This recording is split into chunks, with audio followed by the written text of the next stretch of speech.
Welcome to the Emptive Podcast, where we chat about cloud-based solutions that make selling your e-commerce products easier, more profitable, and effective. Today, we're going to be talking about and breaking down consumer communication fatigue. But not just that, we'll be breaking down what makes a network, and how they can lose effectiveness with too much noise, and also the rebirth of some old mediums like the mail-at-home catalog. And to unpack all of this, we have our usual Emptive team. Let's get started. Consumer communication fatigue. So what is it? You know, it's when you get an influx of communication on one medium or multiple mediums, and you get so much of it that the value of that message starts to decrease. And you get sleepy? And And it's incredibly frustrating. And we're going to get into like a couple, what makes a network, how it can degrade over time, the history of catalogs and at-home mailing. Good topic. Okay. A little AI at the end, different marketing mediums. We're going to cover a wide. It sounds interesting. Okay. Yeah, wide range of stuff. So let's dig into it. What makes a network? Now, Dave, you've been around when the networks were being back in the day formed with brick and mortar. Mm-hmm. I helped invent the internet. Remember? Yeah. So, I'm going to use the fax machine. I think it's a good middle of the road. Okay. It's not too new. I was around when that was invented. It's pretty old at this point. So, the fax machine first came out. There was one fax machine. The value of the fax machine, it was expensive, right? Yeah. But It's like the value of $100 communication wasn't as high because there weren't a lot of other fax machines. No, you couldn't fax it to anybody. Right. If there's no one to receive it, what's the point? And that's kind of the thing. Like each time you add an additional fax machine to the network, it got bigger. Yeah. And the value of that message and the value of that networking system increases. Yeah, makes sense. And so I think there are tons of networks out there that have fallen and that have come into popularity. Come and gone, right? Yeah, like fax is kind of just. I'm hard to think of people still using them, but I'm sure there are, especially. Yeah. I'm sure there are still people who are like faxing information back and forth. One of the examples I have of a failed one is in the early 2000s, there was this device called a Cyberco. It was marketed to kids. It's like these bright, punchy colors, and it worked over this like its own. A quick confession: was it you being the kid, and it was marketed to you when you were younger? 100%. Yeah. Okay. just and I was a bit older, so for me, I was probably like on the tail end of it. But I, being like a tech guru, it was like, oh my God, I could message somebody without Wi-Fi wasn't a thing. So yeah, right. I think it used UHF or something like that. It went like 800 feet. The idea was it would connect all of these different, all the different handsets to build a network kind of around the country, or around a community. I got you. Right. I can see it. Intranet is how they coined it. Oh, is that right? Yeah. Because you could only send like mail and stuff and chats within the Cyberco network. Oh, so it's like a closed loop network, right? Okay, yeah. I see it. But now, how come I never heard of this? How did it? Was it the United States or was it Japan? Or yeah, it was in the U.S. I mean, it was a Russian company though. Because listen, it failed. That's why. That's why I never heard of it. It crashed and burned. You were stock. Right. That's all I have about Cyberco. This isn't about that. No, that's it. That's the end. It was a failed network. The reason why it didn't work. Nobody was joining the network, right? There weren't enough people. The distance was too far between them that the communication was sort of useless because nobody could get it. Nobody had. Well, is that like is that like the Oculus? I have one of those, and I love it, and I play with a few friends. I can't seem to find a way to really that network. I'm really curious to see how that's going to go with Facebook. Yeah, I mean, it's so hard. I try to give it to my sisters and my friends. And the learning curve seems to be too high. We try, and people just don't join. They know they have to go buy one. And I really want the network to improve. But, I mean, what do you think? Is it going to make it? Or is it going to be another Cyberco? Another Cyberco. That's the top. It got a lot of money. Right. has the money behind it, right? Yeah, And Mark's right behind that one with Facebook or Meta. yeah, Yeah. and we've had the process of building networks, I think, in a public sphere. So we sort of like know, okay, this is how you build a network, Yeah, right? you're Like right. He's already these got are the the things you Facebook do. network. Yeah. But Will the I'll tell you later technology? some disaster stories about it, and then you'll realize it still is in its infancy and it's not all that Right, great. right. But that is tough. I mean, it's a different way of thinking. Sure. Is it you need developers in that network, right? So they the platform managers have to kind of foster a place that brings developers in so that they kind of create that first bit to then get people to join based off of the third party things that they kind of create. If not, and the Right. network's empty, it's Well, pretty boring. and I'm You not going play to with stay on it. that subject, but they also make so many games for single player. And just think about that. There's only a few that are up for 2 or 4 Right. players. How are you building it doesn't make any sense. So even their developers are, I don't get it. It's like, I don't want to go on Oculus just to play with myself. You know Right. what I mean? It doesn't make any sense.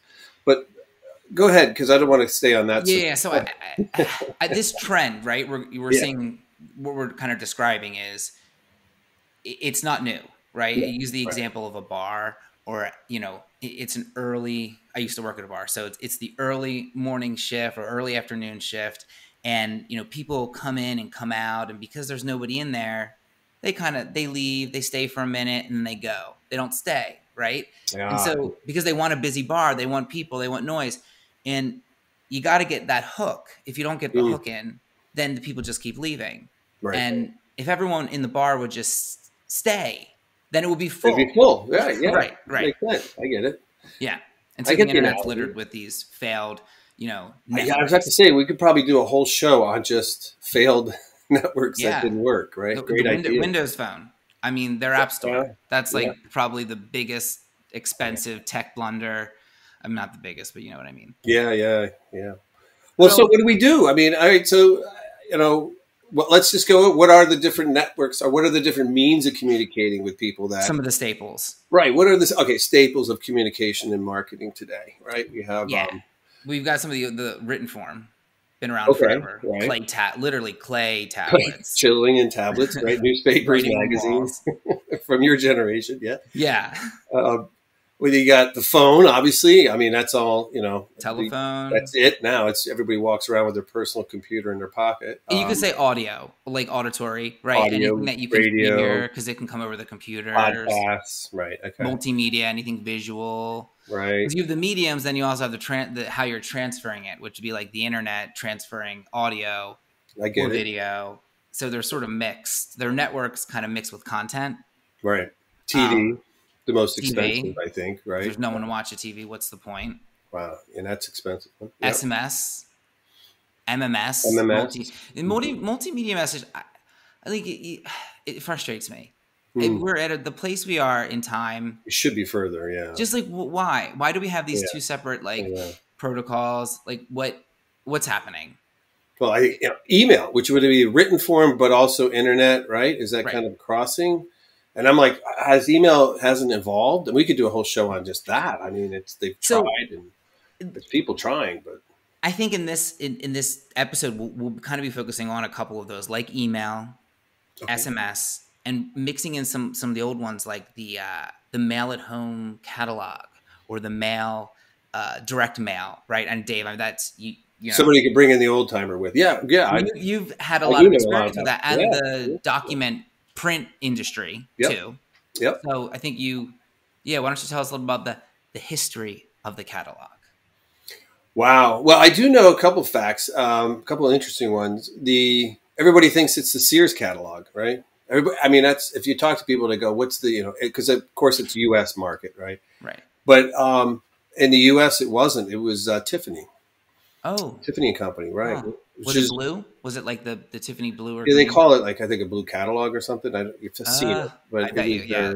I gotta. And I don't remember what you're getting too deep. But I do know that it wasn't Sears, but everybody thinks of Sears. And when I grew up, Sears was the catalog. And there was a JCPenney, and but it was always Sears. And then my grandparents, we talked Sears catalog. So it was the early mail order. You could buy a house. You Like could the buy a Sears house from houses are Sears. famous. Some of them Exactly. are like huge, Yep, they're still out there. crazy.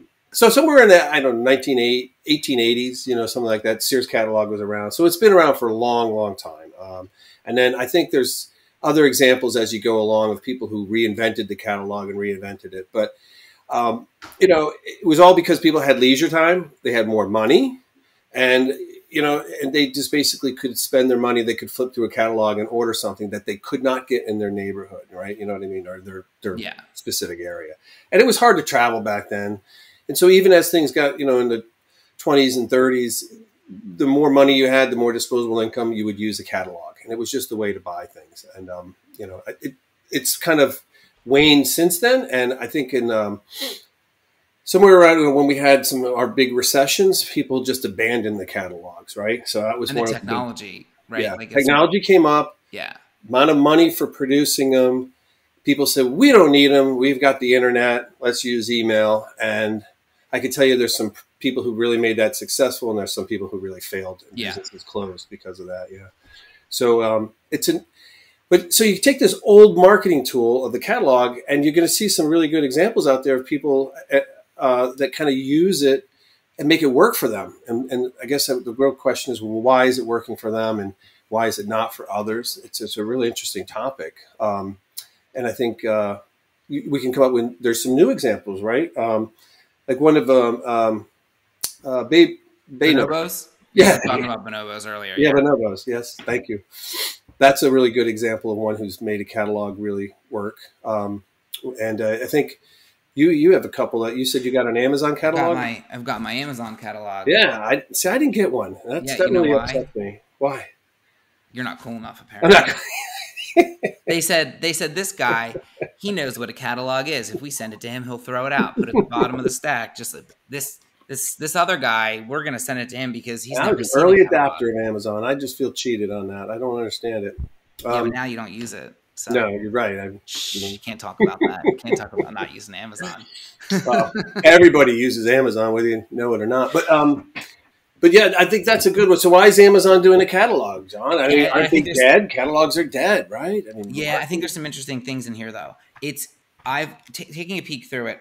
It's very much geared toward kids, and okay. At least that's what it feels like. I mean, a little bit more like the old Sears catalog, right? Which is funny because the kids drag the parents to the store. That whole that circle, get a big marker and circle them. We used to lay it down. Stickers.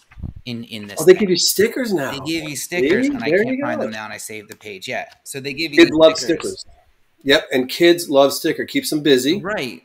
And mommy, I want this and this and this. Great marketing. Great. Do you know the highlight magazines when you were a kid in the dentist office? Mm-hmm. Search and find and stuff like that. Stickers. It kind of reminds me of that. Just like the way it kind of. It's a little nostalgic. From 4, 5, 6, 7, 8-year-olds that they love stickers on everything. And I think what's interesting about catalogs is it's sort of a closed network, right? Once you get it, that's it. It's static. And right. I think for kids particularly that works well because their attention span is lower. Blue's Clues run the same episode 5 days in a row, and they found that the kids increase their attention span and how much they enjoy it in that window as time goes on. The repetition of it, right? Yeah, which is it's weird. You would think they would need something new and fresh. Now might be a good time to bring in Bruce. A conversation we had last week. He has a company that uses catalogs very effectively, and we had a great interview with him, and I think it would touch on some of these points that we're talking about. So this is Bruce from Dixondale Farms, and he's also known as the Onion Man. Hey, Bruce, why don't you tell us a little bit about your operation? We grow probably 95% of the onion plants grown in the United States, so we have a pretty good sample of what the demand is. And plus, we've been doing this for almost 110 years now.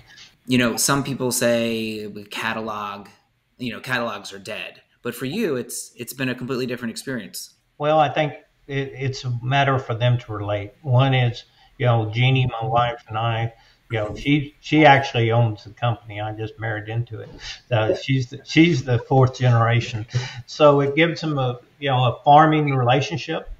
People want to deal with a farmer to know where their product's coming from, and plus the fact that it's so full of information about growing techniques and things like this. In addition to just selling product, they keep it as a reference. Okay. Yeah, you have recipes too and stuff on your 30% of our customers request not to be sent a catalog. And that's increasing, but we're still mailing out over 100,000 catalogs to individuals. I have one right here. You look at that front cover there, that company right there, the Fat Turnip Farms in Washington State, they just said, please send us 40 of the catalogs. We made your front cover. Okay. So we put customer photos in there, and we put the customer's name and the state or city and state that they're from. Well, that way people will say, okay, wait a minute. This variety was grown in Pennsylvania, and that's where I am. So that's a good variety for my area. Sort of reinforcing some of the educational piece through consumers, actual consumers too. Right. And in plus it gets customers sending us photos to give us feedback, especially when we introduce a new variety. Most catalogs you get are product shots or studio shots, and yours is chock full of customer shots, photos of the babies in particular and small children. And when did that start? Because, that seems to be kind of a hallmark for you guys, and I know it's popular. I got educated by the association that Dave and I were in, the Mail Order Gardening Association, Direct Gardening Association back in the days. They were talking, you put pictures of young people where people want to share it with young people. You put pictures of dogs to where it's not just growing a product, it's the enjoyment of spending family time out in your garden growing things. So do people use the catalog, go on the website and order, or are they checking boxes and then mailing that order in with like a check or something like that? Probably we're about 90% orders are placed online. Okay. Oh, okay. There's an so order. You're using the catalog as almost like a marketing tool, even though the majority of the orders are coming. Yeah. And online. The way our price structure is, the more they order, the more bundles of plants they order, the cheaper per bundle they get. And so we have a lot of people that sit around a kitchen table with their gardening club and say, okay, let's get our Dixondale onion plant order together. And we deal a lot with people that, Amish and, farmers and things that, are not online. So we still offer that as an option, but, the number of online orders is increasing dramatically every year. Well, I remember asking that question because I know a lot of catalogers that still do catalogs. They made them smaller, leaner, mostly for weight or paper printing, but they also dropped the insert because that costs extra money to add the insert. Just like you said, they use this, in groups or families to figure out what they're going to order. And that's correct. I thought that was fascinating. Or so, a tablet or whatever to calculate it. It costs you extra money, doesn't it, for that insert? Sure. Yeah, that's what I heard. Right. 10 cents an insert. Wow. Yeah, let's talk about cost for a second. That's where my head was going. Because that's why a lot of companies say we don't need a catalog, and I get it. But if it's and this is a great case where it probably would hurt your business dramatically if you didn't have one. Oh yeah, it'd be screaming. So our cost involved. It costs us. Right now, it's with about $1.15, $1.20 to print the catalog and mail it. Yeah. Wow. That includes postage, right? Because I know the postage. Yeah, for the initial time around. And then after that, the people that request a catalog, online, call in, request the catalog. We mail it out of here. Now with the postal rates, it costing us almost 70 cents to mail it.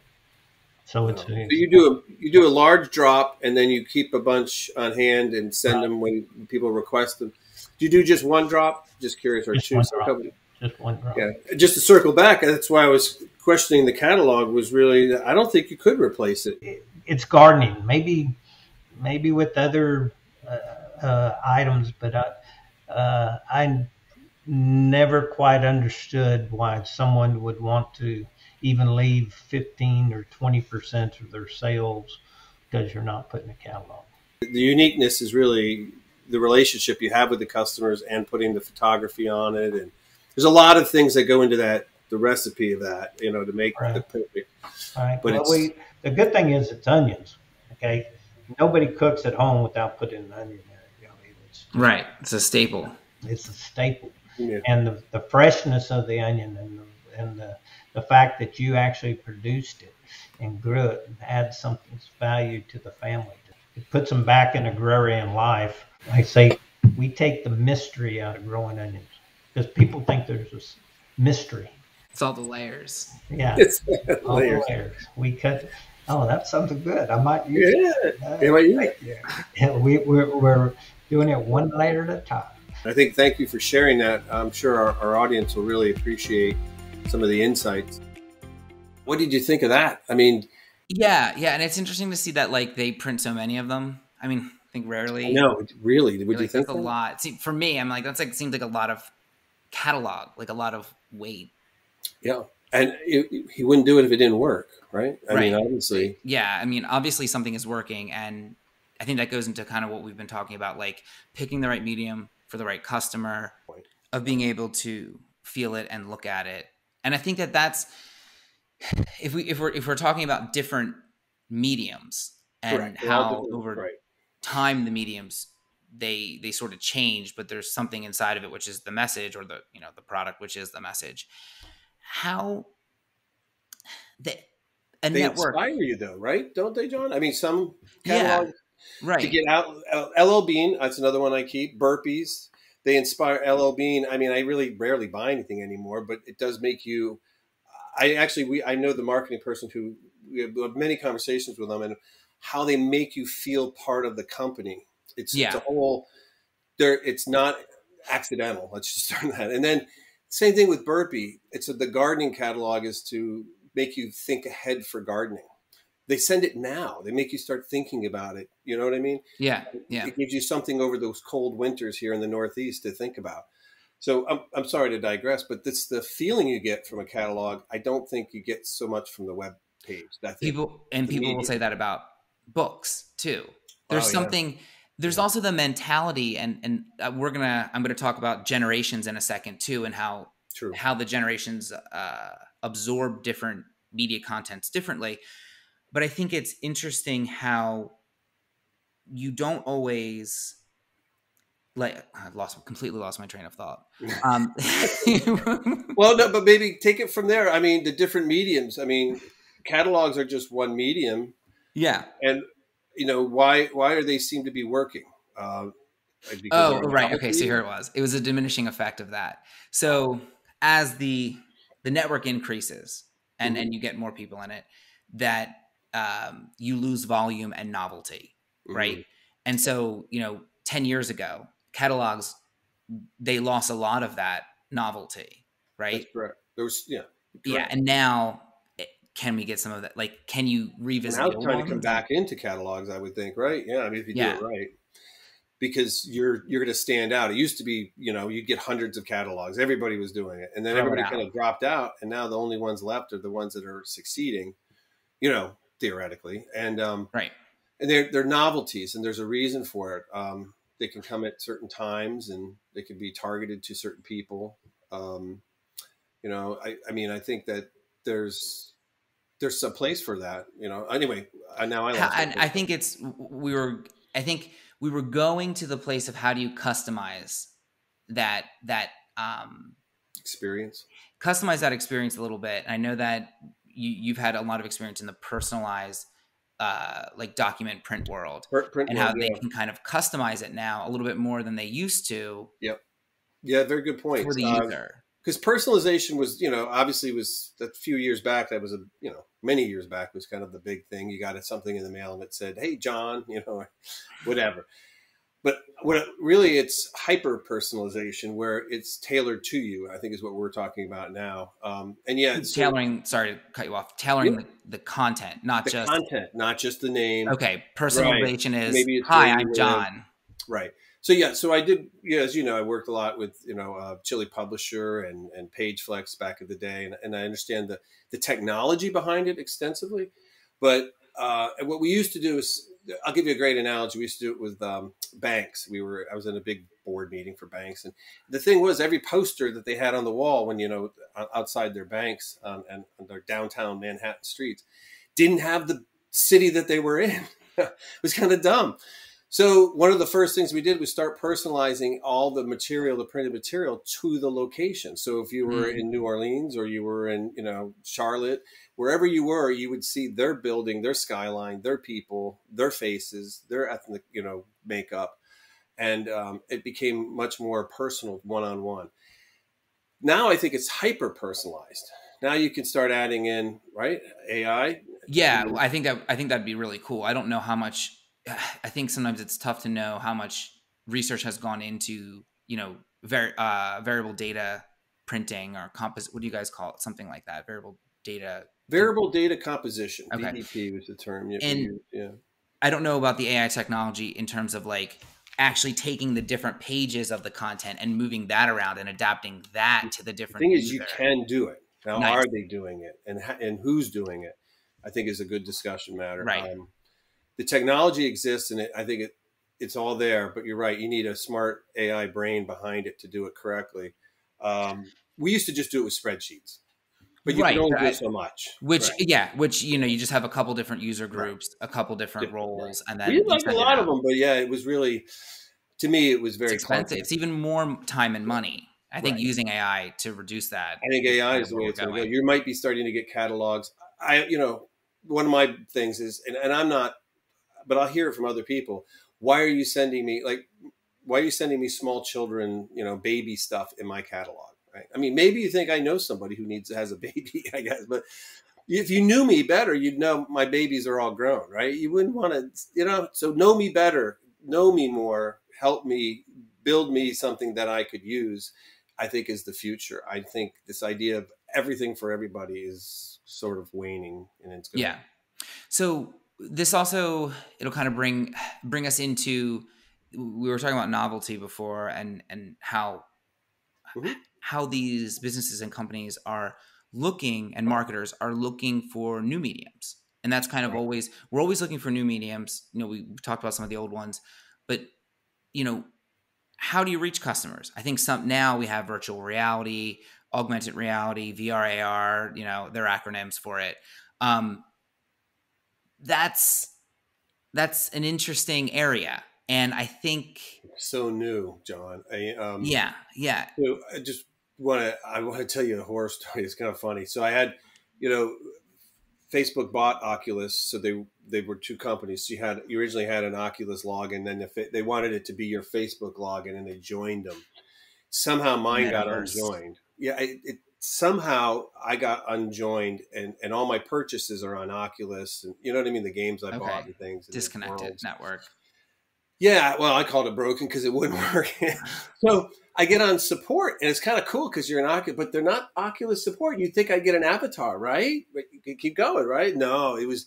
And then on the support, the guy we were chatting, which was kind of cool. I'm chatting in VR. I thought that was cool. But you got to explain this. I have never personally seen this component of it. So like when you're saying you're chatting to an avatar, like, so you're standing there in person as your avatar talking to I would be my avatar. I was saying I should have been talking to an avatar, but I wasn't. Okay. I'm trying to make a point. They haven't elevated to the correct level. If you really want to get into it, but I was on a chat window inside my world. I was sitting somewhere out. At your desk typing. Right. Okay. Right. I was in the desert, and I'm typing, and the guy I imagine, I feel so bad for him, but he was an Oculus. He knew what the problem was. He needed to reconnect the two accounts, which, by the way, they're still not connected correctly.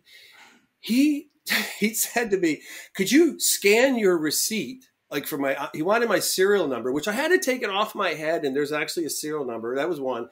He wanted 4 points of information. One of them was a receipt. And he said, "Can you scan it and send it to me?" And I laughed. And I said, "Are you reading a script from your web portal, you know, 'cause I can't. Can you scan inside of Oculus? No, you can't, right? And if I could scan, how could I send it to you? I was like, dude, this is not going to work. And he gave up. He just said he eventually believed me that I own one. I gave him my serial number, and we moved on from there. But I still saved that little piece of the 5 things he wanted from me, and 3 of them were not possible in the platform they were at. You think you're wearing like a device, I right? think you're wearing it, right? So my point was, some of these platforms still have a long ways to go because they're not, they're not fully grown. Yeah, and I think that these new mediums are great and they're fun and they're experimental a lot of the time. Right. They have to start somewhere, but a it lot would be of times, good to advertise in there. but sometimes the problem is it requires so much brain power from the individual because you have that learning curve. I could see it for classes though, or teaching. Yeah, right. And I could see it for educating and buy this product. And while you're buying this product, here's how you use it. Yeah. Because you could then demonstrate things and it would be amazing. So I do see the power. From an educational perspective. And products, here's how you use that product. Right. That's another problem. You get something in the mail and you have an instruction manual. Oh, like a how-to, but it's like actually now you go seeing someone do it. Nobody reads the printed one anymore, right? I mean, to downsize that. Then you go to YouTube and you look for the video. Of course. Right. Well, now the next thing is you kind of use the VR, I think, and then you can participate and probably talk to a bot or something. Yeah. Person or something. Yeah. There's this, if we're talking about like brain power, humans are notoriously lazy. So, when you're trying to get someone to use a network, I mean, you like that stuff. So you're an early adopter. I'm an early, in that sense. But when marketers are trying to reach customers, yes, technology has changed so quickly, right? So the generations, it's the age groups and the age ranges are shrinking. So for me, by the end of high school, you might have had a cell phone with, T9 Word, which was, typing on the 4 keys or the number pad. Now, that's in 5 years from there. I mean, imagine like the technology had changed so much that the kids were then using and growing up with iPhones and things like that. So you used to have these really big age groups when you're marketing to people, in the 40s and the 50s back in the day, and even before that. But now it's like we have to micro shrink those networks down, and there's a huge learning curve. Snapchat, for example, versus Instagram. The age demographics on who uses those and why is, pretty. It's interesting to see that they're not that far apart, but what the platforms and how they behave are completely different. Yeah. Yeah, and how you advertise on them. Exactly. I think that's what's really interesting TikTok about Snapchat. Now, right? TikTok. Oh my goodness, right? Yeah, TikTok too is how have you seen Snapchat's like filter building for marketers? It's cool. Like it's this application you download and you can build these like AR. It's like Photoshop mixed with. I know. I've seen them. I didn't know how people could really use them. I played with it, but I couldn't find the use. But I know there's a use case somewhere in there. Yeah, and they figured some of them out, but that's that micro, right? Like even the difference between 5 years, it's such a different way that the applications are designed for those different kinds of people. Snapchat's user interface is kind of unique. It's not the traditional like hamburger menu, and which Instagram's a little more on that traditional set. But is it the demographics that they're going for, John? I mean, because we represent a couple different generations here just on this podcast. And so, I mean, what I might gravitate towards, what you might gravitate towards, or my son might gravitate. There are 3 different things and I guess what are you selling would dictate kind of which ones you pick, right? And but I mean, catalogs aren't dead. There are even younger generations that are using those, right? I mean, I've heard that statement, just like they've said, direct mail is dead. Well, it's not dead. They keep calling it dead and dying, but it's not. Email's not dead. Right. It's just changed. They're all just changing and evolving, right? I think now we're seeing something happen with SMS where that's a newer medium. It's a hotter medium. And now that everyone has it and we have unlimited plans and the marketers are hopping on that bandwagon and people are like, oh man, here we go. Now we're on text, which text marketing can be very effective, but it can also be Just annoying. spammy, annoying. And it can also, Yeah. it's just gonna, it might go backwards. It might not stick in Email. the same way because it's a little too personal sometimes. Well, let's talk about that for a little bit. Yeah, the creepiness, right? Mm-hmm. Email never really got too creepy because it never got too personalized. I mean, it got a little bit, but it does It seem wasn't like coming to your handset in the right, same way. right. Like you had to open your application. A text message is more like Hey, it's right, like in your face. It's hi, I'm here. I'm a friend, right? Are you? right. Or you keep getting the same spams and you can't stop them too. It's like Right. or the shoe thing, but the common shoe thing we always hear, right? I was looking at shoes over here, and the next thing I'm getting a text over here. That creepy Facebook was in the news for all that. Yep. That whole, it's just too creepy. Or you have a conversation with somebody and you're like, wow, I swear that heard that conversation. But I think everybody's had that conversation with somebody, right? But you're sharing. What's interesting too is like when you go to your friend's house and you hop on their Wi-Fi network, like your phone automatically does it. If you have the password or whatever, like it knows that it picks up those cookies from that network, and then that's like a lot of times how they make that correlation. And then you have that conversation. Yeah. You did have that conversation that night over dinner. Yeah. But you also were on their Wi-Fi, so it's not that they're listening in that way, but it seems like it's creepy, right? Everybody turns off their Amazon, mutes their Alexa, yeah, because and I'm like, well, she really wants to hear. Mine's waking up. But I think, to be honest, John, I don't think it's the mediums. If you want to bring it back, it's going to be back to AI a little bit. And I think, getting smarter with every one of those mediums and understanding the customer better, I think is the next 10 years, if you think in terms of decades or whatnot. Yeah. How do we get better at that? How are you doing it with Emptive? What are you doing towards that?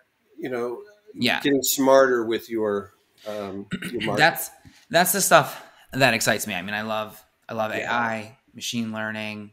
It's a little scary too, though. It's scary. I know. A lot of times we're really be used for good, right, from the general application. They call it like the general intelligence that people talk about, the fear of it coming. Yeah. Now we're just using algorithmic based logic and neural networks to kind of do some really cool things. At Emptive, what we've kind of been working on is working on ways to gather data from all different revenue streams, social streams, all different places, e-commerce purchase history, and then calculate recommendations, but then also take those recommendations and put them in usable content formats. I know that's like a little bit marketing medium, right? Okay. Yeah. But now it's okay. How do we give somebody something that's AI generated that's valuable and not just gibberish? Well, that's the thing. I think that's the risk. If you start spamming people with gibberish, then it doesn't make it any better than what we already have, right? And right. And if you're only doing what like we were doing with personalization years ago with spreadsheets, then you're really not doing.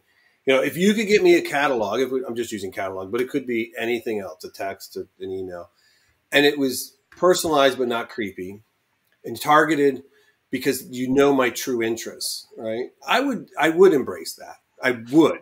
Right. And I think some companies are working that direction and doing very well.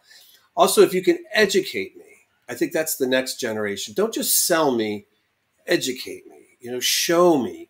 And then I think I'll be more attached to your brand. And if your AI knows that this is the part I think it should know that I don't know, or it should know that I do know. Right. Right. You know what I mean? And how does it figure that out? I keep going back to, we don't ask enough questions. Right. And sometimes it's nice to just ask. Right. And collect that information. Do I know how to do this? Yeah. I mean, right. I might say, no, help me, but nobody ever bothers to ask. They just want to sell me something. And I think, I see that in the next 10 years. Sometimes there's also a disconnect into like when you ask somebody something and like what really works. And I think that's where AI will become beneficial because it's a really great starting point to first ask, not just spy on them. Now we just like some companies will just spy on you. Yeah, that's first, the I think creepy part, right? it's creepy. Yeah. First is ask, get some of that information, but then also use some AI to watch some of the behaviors and then suggest additional content or follow up on what feedback they give you Well, to say, hey, well, right. we noticed Yeah, this. Does that still hold true? right. That's the thing. If you ask, I have an expectation that you're going to do something, at least something small with it. You know, it may not be a Right. huge expectation. The problem is if you ask all these questions and then still send me the same crap, you know, then I'm going to get, What's I'll the have a point? bad taste in my mouth. Right. Yeah. So I think there's a delicate balance in learning that, you know, when and what to ask and how to utilize it. And I think we haven't really figured that out yet. I haven't seen great examples of it. They probably are out there, just maybe not You in don't my notice them. You don't know right. the And if it's AI. done really well, maybe that's the trick. Maybe if it's True. done really well, you don't notice it. I That's what don't we know. try to do, right? You know? Right. I'm very curious to see how you keep going with that. And well, I'm sure we'll have to talk about it some more, but, I mean, I have strong opinions, but I don't really have all the answers. Right. So, Right. Yeah. Yeah. um, So I guess we could talk about the AI component and yeah, that could be another marketing show. content. That's a whole nother thing. We'll get there. Oh, yeah. So I think in closing, it's sort of this be on the lookout for consumer messaging fatigue, right? Right. Don't exhaust them to the point that they don't hear your message. Use the proper medium. Yeah, use the proper medium. Don't be afraid to go back in time. Yeah, don't be afraid of catalogs and things like that. And If they yeah, work, they and really work. Yeah. or a We've seen sign in that. a window, you Right. know, and think, Bring your customers into your medium. yeah. So thanks for joining us, everyone out there. And until next Yeah, thank time, you. Dave and John saying goodbye.